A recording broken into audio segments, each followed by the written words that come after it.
नमस्कार, कंज्यूमर अड्डा में आपका स्वागत है। आपके साथ मैं हूं विपिन भट्ट और जब हो घर खरीदारों की बात तो सीएनबीसी आवाज हमेशा है आपके साथ। आज भी मौका कुछ ऐसा है, बात होगी रेरा की और खास तौर पर फोकस महाराष्ट्र रेरा पर, क्योंकि वहां से आई है एक बड़ी खबर। तो खरीदार बना ताकतवर प्रश्न चिन्ह के साथ, क्योंकि रेरा को हम हमेशा एसोसिएट करते हैं कि ये कंज्यूमर के हाथ में, घर खरीदार के हाथ में एक बहुत बड़ी ताकत है। अब खबर क्या है वहां से शुरुआत करते हैं और फिर रेरा की समीक्षा और उस खबर में क्या है घर खरीदारों के लिए वो बात करेंगे। तो देखिए, एक बड़ी खबर यह है कि एक बड़ा एक्शन महारेरा की तरफ से हुआ है।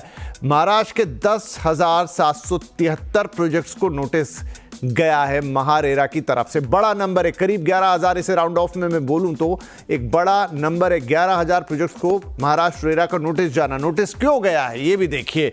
स्टेटस अपडेट नहीं करने पे ये कार्रवाई हुई है। स्टेटस अपडेट किस तरह का स्टेटस अपडेट?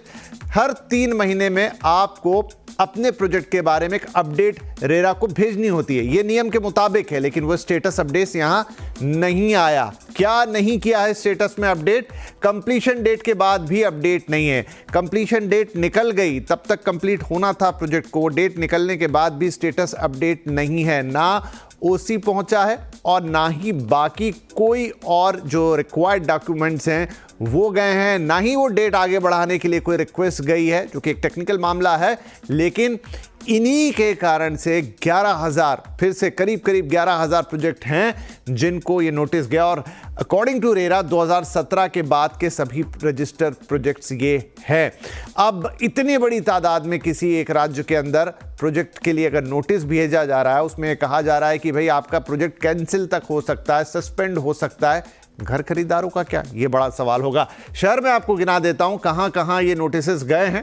तो देखिए, इसमें सबसे बड़ा नंबर तो मुंबई एमएमआर का आ रहा है। 5,000 से ज़्यादा प्रोजेक्ट को यहां नोटिस गया है। पुणे के ऑलमोस्ट 3,500 प्रोजेक्ट है। नासिक में करीब 800 से ज़्यादा प्रोजेक्ट को नोटिस। 548 प्रोजेक्ट नागपुर के। संभाजीनगर 511, अमरावती 201 और इसी तरह ये लंबी फहरिस्त है। दादर नागर हवेली और दमन दीव के भी प्रोजेक्ट्स हैं जहां पर ये नोटिस गए हुए हैं। अब इतनी बड़ी तादाद में ऑलमोस्ट इतने नोटिस जाने का मतलब क्या है? इसके बीच में क्या हुआ कि इतने सारे नोटिस एक साथ भेजने की जरूरत पड़ गई?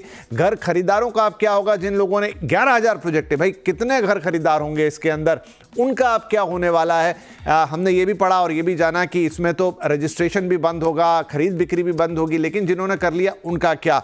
ये सारे अहम सवाल होंगे और साथ ही रेरा का एक स्टेटस चेक। तो चलिए फटाफट शुरुआत करते हैं। कई खास मेहमान आज हमने आमंत्रित किए हैं। हमारे साथ कार्यक्रम में शामिल हो रहे हैं महारेरा के founder chairman Gautam Chatterjee sir, NAREDCO के vice chairman Rajan Bandilkar ji, CREDAI Pune metro के मैनेजिंग कमेटी के मेंबर और महाराष्ट्र रेरा के लिए कन्वीनर अखिल अग्रवाल साहब और रेरा के एक्सपर्ट वेंकट राव साहब। आप सभी का बहुत बहुत स्वागत है। तो गौतम सर हमारे साथ पैनल पे हैं, तो शुरुआत उससे। गौतम सर, 11,000 ऑलमोस्ट, मतलब प्रिसाइज करें 10,773, लेकिन इतनी बड़ी तादाद में नोटिस का जाना, व्हाट डज इट मीन? एक समय तो अच्छा लग रहा है कि आपने इतने प्रोजेक्ट्स के ऊपर कुछ एक्शन लिया, लेकिन इतने साथ एक साथ एक्शन का मतलब क्या है? क्या हो रहा था अभी तक? विपिन जी, ऐसा है कि महारेरा आज के दिन में 48,000 टोटल प्रोजेक्ट रजिस्टर्ड है। अब 11,000 संख्या तो बहुत बड़ी संख्या है, लेकिन अगेंस्ट 48,000 प्रोजेक्ट्स ये 11,000 का जो है नंबर हमारे सामने आया है, जिसमें कि लोगों ने कंप्लीशन डेट एक्सपायर होने के बाद भी अभी तक उन्होंने उसको अपडेट भी नहीं किया है, बताया भी नहीं है कि कंप्लीट हुआ है कि नहीं। इसमें थोड़ी मैंने और जानकारी लेने की कोशिश की। मेरी जानकारी के अनुसार ये जो 11,000 प्रोजेक्ट्स हैं, इसमें से 4,000 है ऑनगोइंग, मतलब 17 में जब ये रेरा का नियम आया उसके पहले जो चल रहे थे प्रोजेक्ट्स, उसके 4,000 प्रोजेक्ट्स हैं। और 2017 के बाद जो काम प्रोजेक्ट शुरू हुए उसमें से 7,000 प्रोजेक्ट्स हैं। लेकिन इंटरेस्टिंग बात यह है कि इसमें जो 11,000 प्रोजेक्ट्स हैं उसमें से बायर्स, ऐसा लग रहा है क्योंकि कंप्लेंट जो है बायर्स की तरफ से लगभग 1,700 प्रोजेक्ट्स में सिर्फ आए हैं। मतलब इन 11,000 प्रोजेक्ट्स में से सिर्फ 1,700 प्रोजेक्ट्स ऐसे हैं जहां पर कि बायर्स ने कंप्लेंट किए हैं। तो इसका दो कारण हो सकता है। एक तो ऐसा है कि प्रोजेक्ट शायद कंप्लीट हो गया था, उसके बाद डेवलपर अवेयरनेस नहीं है या किसी कारणवश उन्होंने जो है अपडेट करके जो फॉर्म 4 अपलोड करना पड़ता है या ऑक्यूपेंसी सर्टिफिकेट अपलोड करना पड़ता है वो किया नहीं। ये भी हो सकता है कि उन्होंने शायद प्रोजेक्ट कंप्लीट किया, लोगों को हैंडओवर भी किया है, इसीलिए लोगों में कंप्लेंट्स नहीं है, लेकिन वो ऑक्यूपेंसी सर्टिफिकेट किसी कारणवश उसको प्लानिंग अथॉरिटी से नहीं मिल पाया, इसलिए वो उसको जो है अपलोड नहीं कर पाया है। हालांकि 1700 प्रोजेक्ट जिसमें कंप्लेंट्स है, ये भी फिगर बहुत ही हाई है, लेकिन इस परिप्रेक्ष्य में कि 11,000 में से हमको कंसंट्रेट करना इन 1700 प्रोजेक्ट्स में, जहां पर कि लोग हैं, बायर्स ने कंप्लेंट्स भी किए हुए हैं, और यहाँ पर टाइमलाइन निकल गया है, और एसेंस रेरा का ये था कि एक प्रोजेक्ट का टाइमलाइन दिया जाएगा, उस टाइमलाइन में प्रोजेक्ट को कंप्लीट करने की आवश्यकता है। उसने किया नहीं है, उसने डेलिंक्वेंसी की है, उन्होंने उसको जो अपडेट भी नहीं किया है। मैं हम्म। समझता हूं उसमें रेरा ऑलरेडी इसमें कार्रवाई जो शुरू की है, इन 1700 प्रोजेक्ट्स को ऑन प्रायोरिटी यहाँ पर बायर्स को बुला के सेक्शन 7 के तहत प्रोजेक्ट का रजिस्ट्रेशन रद्द करके बायर्स को एम्पावर करके प्रोजेक्ट को कंप्लीट कैसे किया जाए, इस दिशा में काम करने की आवश्यकता है। ठीक है, तो अभी हम इन 1700 पर भी फोकस करते हैं, लेकिन इस बीच राजन साहब, अब देखिए कई सर बता रहे हैं कि कई प्रोजेक्ट तो कंप्लीट भी हो गए, लेकिन अपडेट का जो इशू है कि उन्होंने अपडेट नहीं किया, उन्होंने अपना ओसी वहां पर अपलोड नहीं कराया, या कोई और कंप्लीशन की हालत ये हो गई कि अब वो रद्द करने की नौबत आ गई है या फ्रीज करने की नौबत आ गई है, तो किसकी गलती माने इसे? क्या ये डेवलपर के एंड पे गलत हुआ? क्या ये जो अथॉरिटीज है जहां से सब कुछ मिलना है उस एंड पे गलत हुआ? किसको हम जिम्मेदार ठहराएं यहां? सर, मैं पहले चाहता हूं कि किसी की गलती निकाले, इसके वजह ये हुआ क्यों, ये एक बहुत इंपॉर्टेंट है। क्या हुआ है कि अगर आपने देखा तो रियल एस्टेट इंडस्ट्री ऑर्गेनाइज नहीं थी, और जब ऑर्गेनाइज नहीं थी तो आज जितने बड़े बड़े डेवलपर है, अगर आप देखो कि जैसे गौतम चटर्जी सर ने बताया कि इन्होंने नोटिस करीब करीब 11,000 प्रोजेक्ट्स को दी है, लेकिन मेरा भी मानना ये है कि इतने प्रोजेक्ट्स कंप्लीट नहीं है, ऐसा हो नहीं सकता। अगर ये कंप्लीट नहीं होते हैं ना, तो इसके सारे होम बायर कहीं ना कहीं किसी, क्योंकि आज होम बायर बहुत ही जागरूक हो गया है, सोशल मीडिया आ गया है, कहीं ना किसी उसके लोकल, समझो पॉलिटिशियन है, कॉर्पोरेटर है, या किसी ना किसी के यहाँ पर कंप्लेन किया होता।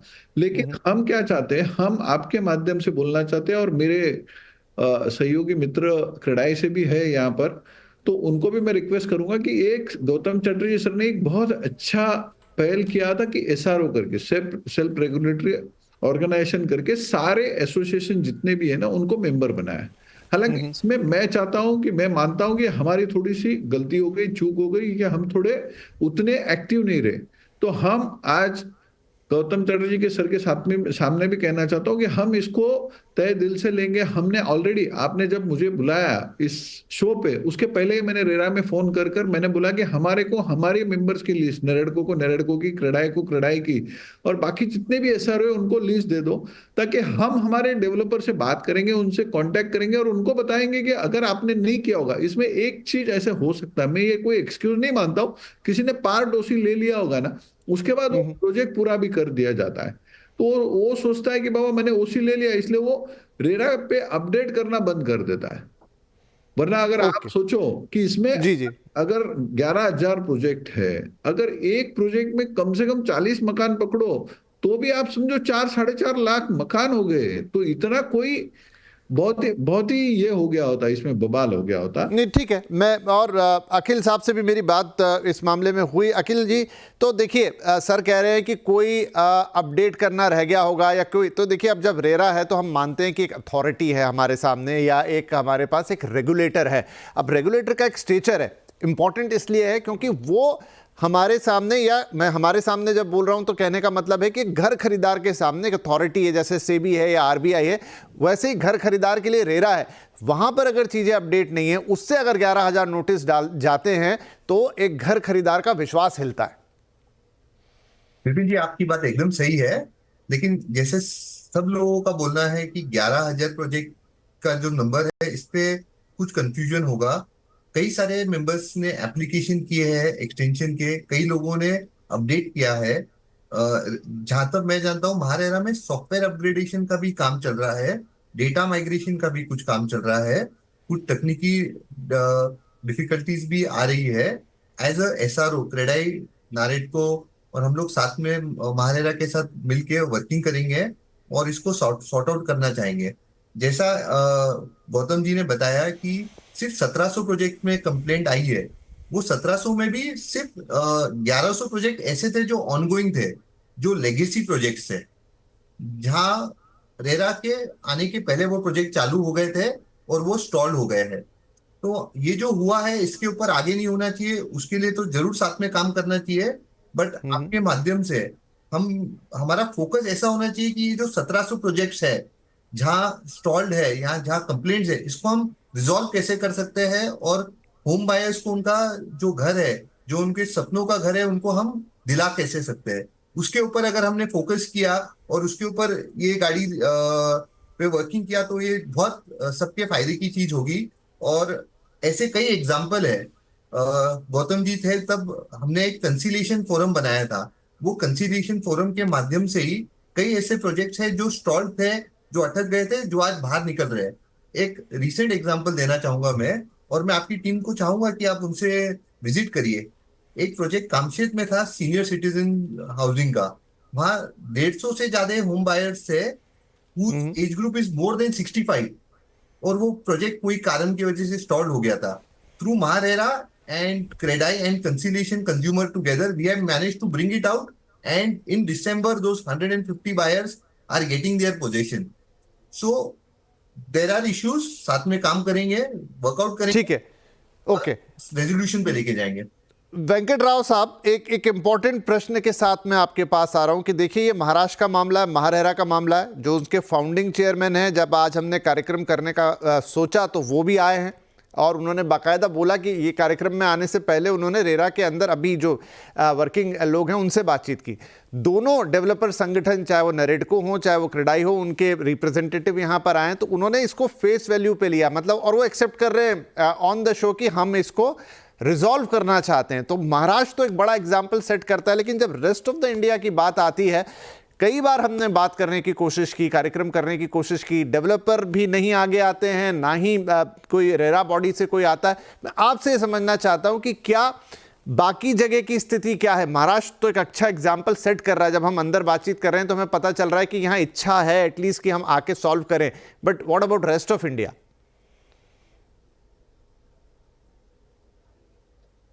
सर, आप म्यूट पर हैं। थैंक यू विपिन जी। पहली बात तो ये है कि वाइल ये एक बहुत अच्छा और इम्पोर्टेंट कदम है कि हम ये आइडेंटिफाई करके 11,000 नोटिस हमने भेज दिया है, और महारेरा का बहुत बढ़िया काम है ये। बट क्या हम इस बात को एक्सेप्ट कर सकते हैं कि हम 7,000 प्रोजेक्ट्स, अगर जैसे गौतम सर कह रहे हैं कि 7,000 प्रोजेक्ट्स ऐसे हैं जो 2017 के बाद के हैं, और आज हम 4-5 साल बाद इन पे अगर एक तरीके से, क्योंकि एटलीस्ट टाइमलाइन 3 से 5 साल का रहता है प्रोजेक्ट, हम उसका वेट करके उसके बाद हम इंतजार कर रहे हैं कि पीरियोडिक अपडेशन नहीं रहा है उसका प्रोग्रेस का, और आज जाके हम एक नोटिस इशू कर रहे हैं। आई थिंक इस पे भी हमें चिंता करना चाहिए, और we should be more proactive, because ये एक्ट आया है इसी वजह से है कि टाइमलाइंस जो है सब्सटैंशियली डिलेड है। और अगर आप जहां तक अक्रॉस द कंट्री की बात कर रहे हैं तो देखिए, हमने जब क्लासिक एग्जांपल हम देखते हैं कि खास करके यूपी में हो या इवन पंचकुला रेरा, जो हरियाणा रेरा है या गुड़गांव रेरा है, इनमें जरूर एक एक्सरसाइज शुरू हुआ है, और पीरियोडिक मॉनिटरिंग की कोशिश की जा रही है, और उसमें जरूर नोटिस जा रहे हैं। और खास करके इनफैक्ट पंचकुला रेरा तो एक ऑटोमेटिक मैकेनिज्म है, अगर मान लीजिए डेट के बियॉन्ड अगर कोई प्रोजेक्ट जाता है तो उसका इमीडिएटली नोटिस चले जाते हैं, और वो एक्ट इवन गुड़गांव रेरा भी कर रहा है। बट फैक्ट ये है कि क्यों हम एक पोस्टमार्टम की तरह ये एक्सरसाइज कर रहे हैं? Can't we do it? अगर एक पीरियोडिक टाइमलाइन से ही, अगर क्वार्टरली बेसिस में कुछ पीरियड में अगर प्रोजेक्ट कंप्लीट नहीं हो रहा है या डिले हो रहा है, लैग हो रहा है, उसी समय कोई एक्शन लिया जाए, क्योंकि देखिए then we are again coming back to the stage of 2017 जहां पे ये एक्ट लाया गया था इसी पर्पस के लिए, इसी ऑब्जेक्टिव के लिए। नहीं, आप एक इंपॉर्टेंट सवाल उठा रहे हैं, एक छोटा ब्रेक मुझे यहाँ लेना होगा, लेकिन आएंगे तो गौतम सर से बात करेंगे, राजन सर और अखिल भाई से पूछेंगे कि वो जो मिसिंग लिंक है। हाँ गौतम सर, मैं आऊंगा, आप ही के पास आना है, लेकिन एक छोटा ब्रेक मुझे यहाँ लेना होगा। वो जो मिसिंग लिंक है जिसकी बात कर रहे हैं वेंकट राव साहब, वो कैसे फुलफिल करें? क्योंकि अगेन मैं कहूंगा घर खरीदार उसको लगता है कि आज इतना वक्त हो गया रेरा को आए हुए, अगर अभी भी ये नौबत है तो फिर मैं कहां जाऊंगा। एक छोटा ब्रेक, ब्रेक के बाद ये बड़े महत्वपूर्ण 2-3 सवाल।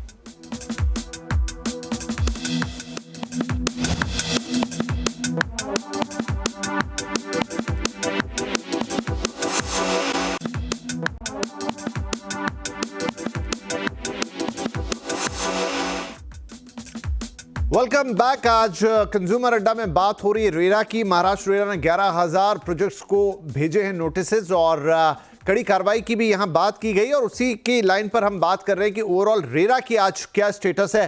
तो गौतम सर, जो सवाल उठा रहे थे वेंकट राव साहब, मैं ऐसा सीधा कंपैरिजन तो नहीं कर सकता। एक हमारे पास शेयर मार्केट का रेगुलेटर है, ऐसा हो नहीं सकता कि कोई कंपनी अपना क्वार्टरली रिजल्ट फाइल ना करे, लेकिन यहां पर जो क्वार्टरली अपडेट देना होता है, इतने सारे डेवलपर्स मिस कर गए। तो क्या अभी ये बात करना जल्दी होगी कि वो दिन हम देखें, या फिर कहां अभी गैप है? हालांकि एक वक्त हम गुजार चुके हैं रेरा के साथ। विपिन जी, याद कीजिए 1 साल पहले इसी तरह का न्यूज आइटम आया था, उस पर आपने प्रोग्राम भी किया था। उस वक्त डेलिंक्वेंसी मतलब अपडेट नहीं कर रहे हैं या 3 मंथली क्वार्टरली रिटर्न नहीं फाइल कर रहे हैं, ये संख्या 20,000 थी, और उस वक्त भी नोटिसेस गए थे। और उसके बाद वो 20,000 आज जो 10 या 11,000 के करीब आ गया है। इसमें परेशानी की बात ऐसा नहीं है कि ये इन जर्की रिएक्शन से जो है ये इस तरह का कार्रवाई की जा रही है। क्वार्टरली अपडेट क्लोजली मॉनिटर किया जाता है। हर महीने एसआरओज जो है, जिसके ये सारे मेंबर्स है डेवलपर, उनकी मीटिंग में उनको बताया जाता है कि किन्होंने अभी तक क्वार्टरली अपडेट नहीं किया है। और ये 11,000 में से परेशानी की है बात, वो 1,700 प्रोजेक्ट्स की है, क्योंकि बाकी प्रोजेक्ट जो है वो शायद कंप्लीट हो चुके हैं, लेकिन वो अपडेट नहीं कर पा रहे हैं क्योंकि शायद ओसी उनको नहीं मिल पा रहा है, और कंप्लेंट्स भी उसमें नहीं है। लेकिन दिक्कत की बात यह है कि 1,700 भी एक बड़ी संख्या है, कोई छोटी नहीं है। सिर्फ 1,700 बोल रहे थे अखिल जी, तो सिर्फ 1,700 नहीं है, 1,700 प्रोजेक्ट्स भी बड़ी संख्या है। और ये 1,700 प्रोजेक्ट्स ऐसे हैं जो कि बहुत प्रॉब्लमैटिक है, क्योंकि यहाँ पर डेवलपर भी रिस्पॉन्ड नहीं कर रहा है। ऐसे आप कहें तो स्टॉल्ड प्रोजेक्ट शायद 5-6,000 8,000 हो सकते हैं। जी, 8,000 में से हम ये 2,1700 प्रोजेक्ट्स की बात कर रहे हैं, जहां पर डेवलपर रिस्पॉन्ड भी नहीं कर रहा है। परेशान लोग हैं, वो कंप्लेंट्स कर रहे हैं। और मैं समझता हूं महारेरा का पहला प्रायोरिटी का एक्शन होगा इन 1,700 में जो जो बायर्स हैं जो कंप्लेंट्स कर रहे हैं, इनको ऑन प्रायोरिटी सेक्शन 7-8 में लेके कैसे इन प्रोजेक्ट्स में बायर्स को एम्पावर करके इन प्रोजेक्ट को कंप्लीशन की तरफ ले जाया जा सके। ठीक है, तो राजन साहब, जो ये गैप है, आप क्या सॉल्यूशन देखते हैं, कैसे फुलफिल होगा? सर, इसमें मैं एक चीज कहता हूं कि सर ने बोला, गौतम चटर्जी ने, section 7, sir with due respect to sir, अभी सर बोलते हैं उसको हम चैलेंज नहीं कर सकते, लेकिन ये रियल एस्टेट इंडस्ट्री ऐसी है ना सर, ये इंसान जैसे है कि अगर इंसान के शरीर में जितनी बीमारी है वो सिर्फ इंसान को पता है। अगर हम डॉक्टर के पास जाएंगे, अगर हम नहीं बताएंगे हमको सर दर्द है, तो डॉक्टर दवा नहीं दे सकता है। उसी तरह इस प्रोजेक्ट का जो है, डेवलपर जब तक नहीं बताएगा कि इस प्रोजेक्ट में क्या है, तो मेरा सिंपल कहना है कि यहाँ पर SROs we will take active interest, क्योंकि सर ने ही कंसिलिएशन चालू किया था। अगर आज भी अगर आप देखो जितने कंप्लेंट्स है, राजन मैं रोकूंगा आपको। मैंने कहा 6 से 8,000 प्रोजेक्ट्स हैं जहां डेवलपर भी आगे आ रहे हैं, एसआरओ के थ्रू भी बात कर रहे हैं, स्टॉल्ड प्रोजेक्ट को कैसे निकाला जाए बात कर रहे हैं। ये 1,700 प्रोजेक्ट्स ऐसे हैं जहां पर कि लोग परेशान हैं, कंप्लेंट्स, बायर्स के कंप्लेंट्स हैं, डेवलपर कोई रिस्पॉन्ड ही नहीं कर रहा है। तो यहाँ पर एसआरओ का बहुत बड़ा रोल होगा। इन 1,700 को ऑन प्रायोरिटी आप लीजिए, ये मेरा कहना। सर वही मैं कह रहा हूं, मतलब जो आपने कहा उसी में मैं जो आप जो बोल रहा हूँ वही बोल रहा हूँ कि एसआरओ की जवाबदारी बढ़नी चाहिए और एसआरओ ने इसमें लेना चाहिए। हालांकि क्या होता है कि सर, गौतम सर, आपको भी पता है कि मैं महाराष्ट्र से थोड़ा नेशनल में चले गया था, तो यहाँ पर महाराष्ट्र में दूसरे लोग देख रहे थे, लेकिन अभी वापस कि हम लोग खुद ही इसमें इंटरेस्ट लेंगे। और मैंने आज ही बताया निरडको के ऑफिस में, सेक्रेटरीट को आज ही बताया कि आप पूरी लिस्ट ले लो। और मैं जानता हूं कि अखिल भी उतना ही एक्टिव है, मतलब मैं तो बताऊं कि मेरे से ज्यादा एक्टिव अखिल है, क्योंकि शायद मेरे ख्याल से रेरा में पहले दिन से 2017 से अभी तक सिर्फ अखिल ही जाते रह रहा है कंटिन्यूअस क्रेडाई की तरफ से। जी उसने जी, क्योंकि इतना अब नहीं किया। बिल्कुल मेरे पास समय एकदम कम रह गया, तो 30 सेकंड अखिल मुझे बताइए, जो राजन साहब कह रहे हैं क्या उसी लाइन पे काम होगा अगर हम सिर्फ महाराष्ट्र की अभी बात करें? एकदम सही बात है। एंड सर ने जैसे बताया, गौतम जी ने 1700 प्रोजेक्ट पे कंसंट्रेट करना है। इसमें शायद ऐसा होगा कि हम मैक्सिमम प्रोजेक्ट्स बाहर निकाल पाएंगे with MahaRERA, SRO and consumer forum, जो कंसिलिएशन फोरम के साथ में बैठ के हम इन्हें बाहर निकाल सकते हैं। We will do a special drive to ensure that these projects get completed. वो छोड़ के जहां अपडेट्स नहीं हुए हैं, क्या क्या ठीक है, ये बड़ा एश्योरेंस है जो आप कह रहे हैं। हम फिर से एक शो करेंगे आप सभी को बुला के कि कितना उस पे काम आगे बढ़ा। वेंकट राव साहब, एट लास्ट देखिए ऑन एयर अभी हमारे जो डेवलपर बंधु है वो भी कह रहे हैं, जो गौतम सर हैं उनके सामने बात हुई है, आपका इस पर क्या टेक है? मेरा सिर्फ सिंपल टेक एक है, सब subject of course Gautam sir is being there. See, section 7 and 8 was never meant for we creating a problem and finding a solution. It was meant as an eventual situation of exigency. So let us not talk of section 7 and 8, sir. Let us tighten ourselves on a periodic basis कि उस stage तक developer जाए ही ना, उसको पहले ही इस तरीके से एक सेल्फ डिसिप्लिन में, चाहे रेगुलेटरी मैकेनिज्म के थ्रू स्ट्रिंजेंट वे में लाया जाए कि वो उस रास्ता जाने की सोचे ही ना। That fear should be there that if I take up a project I need to have the network to complete it. That is what I want to say. ठीक है, ये भी एक टेक है। अब चूंकि गौतम सर ने कहा 20,000 से नंबर 11,000 आया, उनको प्रोग्राम भी याद है जो उन्हीं के साथ किया था, तो हम आगे उम्मीद करें कि नंबर और छोटा होता जाएगा। लेकिन फिर भी चूंकि नरेटको भी आए, क्रेडाई भी आए, इसलिए धन्यवाद है कि आपने आके ये चीज फेस की। ऐसा नहीं कि मना कर दिया कि कार्यक्रम में नहीं आएंगे, और बाकायदा उसका एक सोल्यूशन की बात भी कर रहे हैं। हाँ, हम उसको रिविजिट जरूर करेंगे कि वो कितना पूरा हुआ जो बात यहाँ कही गई। यस, डेविल्स एडवोकेट जरूर गौतम सर भी है, उन्हें भी हम आमंत्रित करेंगे और उन्हीं के साथ फिर से कंज्यूमर के सामने बैठेंगे कि देखिए अब ये पिक्चर है। लेकिन आज समय अब समाप्त हो रहा है, लेकिन बहुत अच्छी बातचीत हुई, सारगर्भित बातचीत हुई। एंड आई होप कि जो रुके हुए प्रोजेक्ट्स हैं वहां पर एक क्विक एक्शन होता हुआ देखेंगे और एक सॉल्यूशन निकलता हुआ देखेंगे। बहुत बहुत धन्यवाद आप सभी मेहमानों का। नमस्कार।